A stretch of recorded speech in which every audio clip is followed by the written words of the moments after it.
Tapi masalah media memang mulai dulu Banu Tamim itu pernah juga datang ke Rasulullah bilang innamat hanazinun wa dhamma nasyainun, itu masyhur. Ya Muhammad, kita ini iman tanpa dijajah Anda. Kita iman karena bukan kalah perang, dan kita komunitas yang besar, sehingga perlakukan kami dengan khusus. Karena sekali saya muji Anda, maka pujian kita adalah menjadi zainun laka, menjadi hiasan, menjadi pencitraan yang bagus bagi Anda. Wa inna dhamma nasyainun, sekali kita mengkritik kamu, maka kamu dalam bahaya. Syainun, maka kamu akan hina. Apa jawab Rasulullah? Enak saja Nabi jawabnya, zaka Allah. Kita ini orang iman. Kalau dikritik media ya tenang saja. Yang penting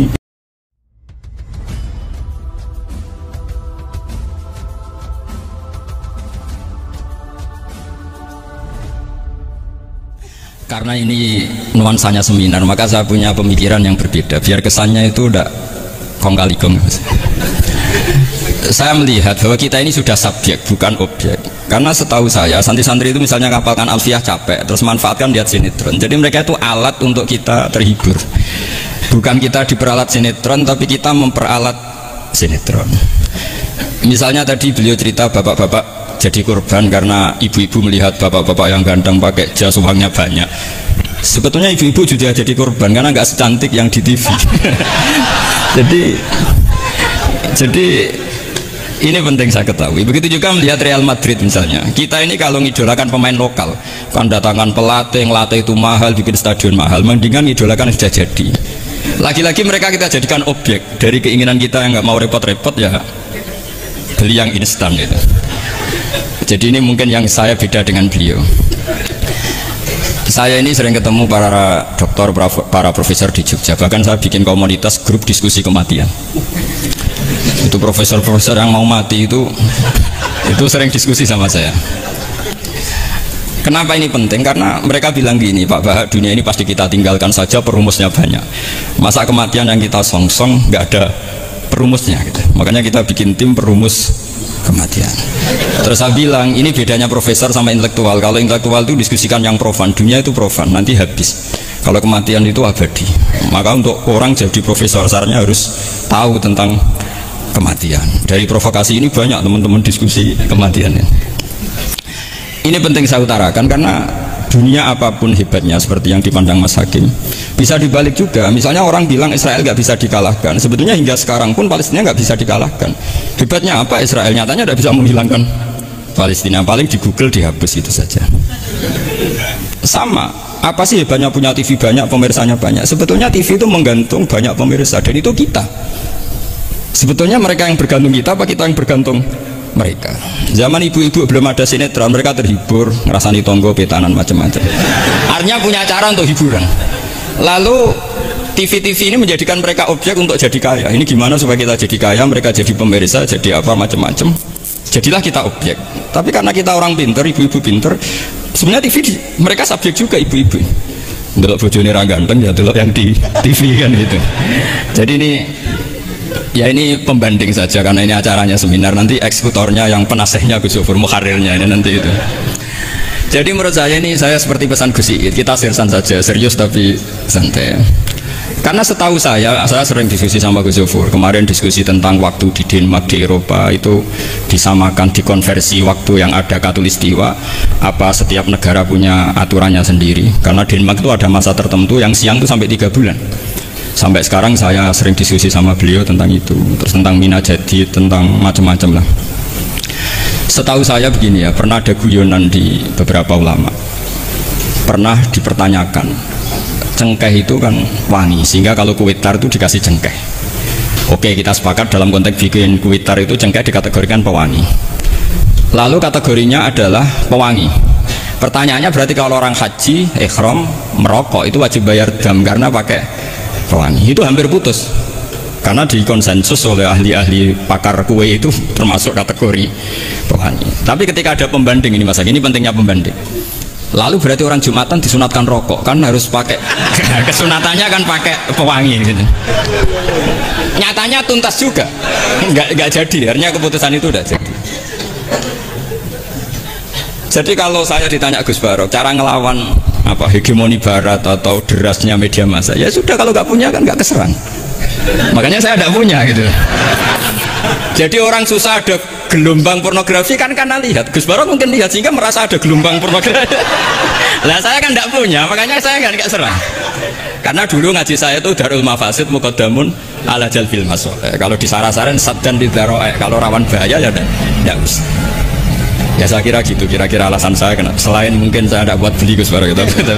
Tapi kan tidak pantas, saya termasuk orang yang dianggap keren terus nggak kelar itu, tidak mampu beli. Tapi yang saya mencintai anak-anak Anwar karena salma mater dengan kita, dan nanti kalau misalnya ada tanya jawab ya biasa saja seperti dulu.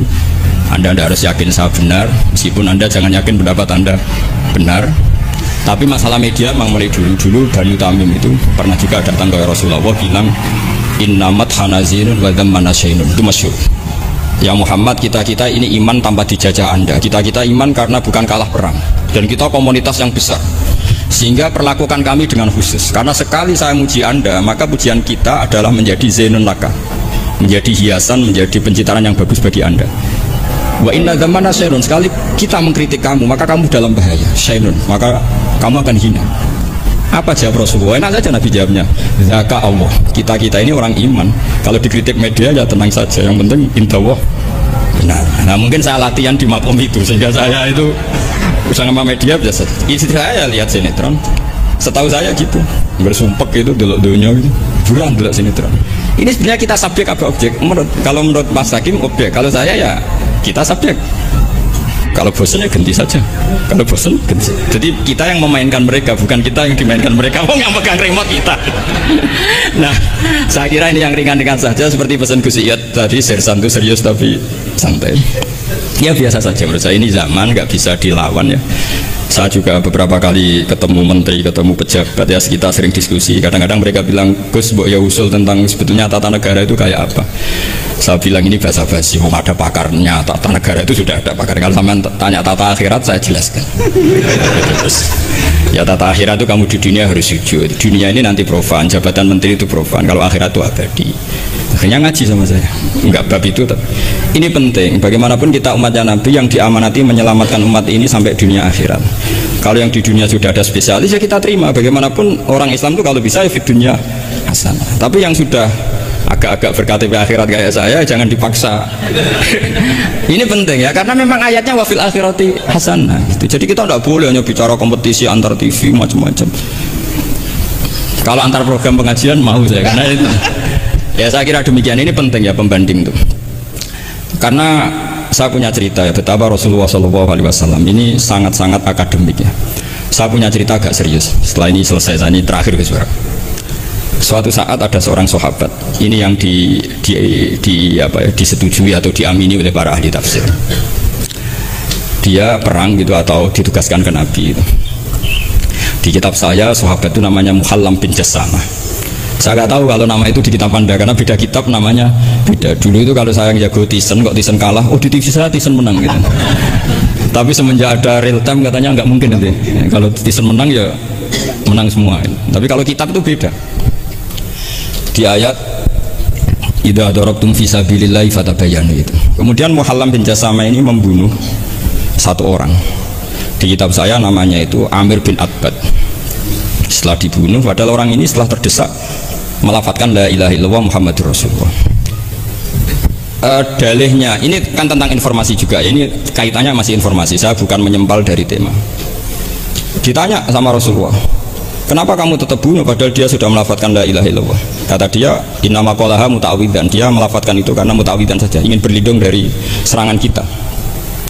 Kata Nabi masih ya Nabi itu kan nggak mudah terpancing emosi. Halla syaqaqta an batnik. Bahwa kamu bedal ya, atau kamu bedah lah hatinya isinya kayak apa. Si Mulaham tadi masih balik loh. Ya Rasulullah, lau syaqaqtu batnahu akuntu a'lamu ma fi qalbi. Kalau saya bedah, apa saya harus tahu apa isi hatinya? Kata Nabi, ya kamu tetap nggak tahu meskipun kamu bedah hatinya, kamu tetap nggak tahu. Kenapa engkau nyuruh bedah ya Rasulullah? Wong akhirnya saya tetap nggak tahu. Unik jawabannya Nabi itu. Makanya kamu itu sembrono sekali, ngawur sekali kamu. Fala anta ta'lamu ma fi qalbi wala anta taqbalu ma takallama bi. Kamu itu orang aneh. Tahu hatinya ndak akan tahu, tapi menerima omongan yang zahir juga nggak mau. Terus mau kamu apa? Kemudian orang ini itu dianggap punya kesalahan besar. Satu, bantah Nabi dan membunuh orang sing talafadhu bi kalimati la ilaha illallah. Akhirnya ketika dimakamkan tuh lafadhul ardh, dimuntahkan oleh bumi sampai 3 kali. Terus Rasulullah ngendikan innal ardo takbalu man huwa syarrun minhu walakinnallaha wa'adzakum alla ta'udu. Sebetulnya bumi itu sering menampung orang yang lebih jelek ketimbang dia. Kita tahu dulu bumi yang nanggung Namrud macam-macam lah, Abu Jahal, Abu Lahab. Tapi kenapa ini jadi begini, enggak diterima bumi? Karena Allah wa'adzakum alla ta'udu. Allah memberi nasihat supaya kamu tidak mengulang.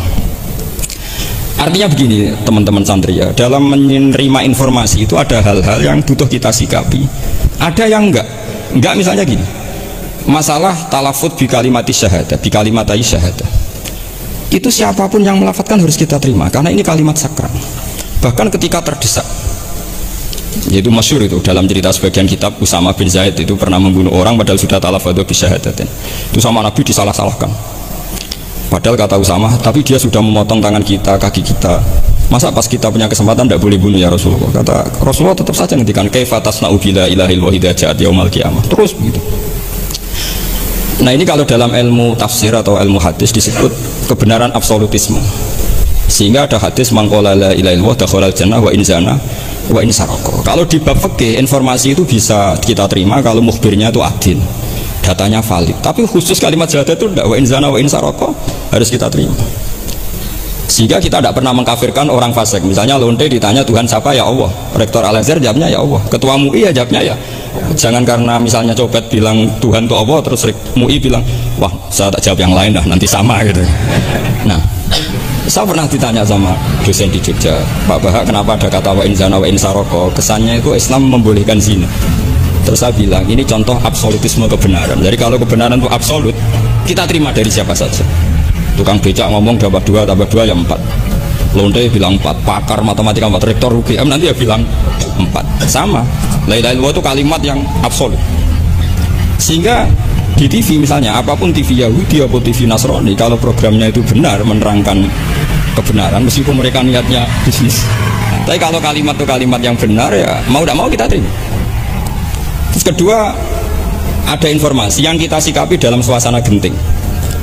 Kayak zaman perang Uhud, ada isu bahwa Rasulullah itu kutilah, dibunuh. Kemudian ini melemahkan para orang Ansor dan Muhajirin atau Muhajirin dan Ansor. Terus kata Rasulullah, Umar, ajibu, kamu harus menjawab bahwa saya masih. Akhirnya Umar berteriak keras bahwa Rasulullah itu masih hidup. Ini contoh-contoh informasi yang secepatnya harus dijawab.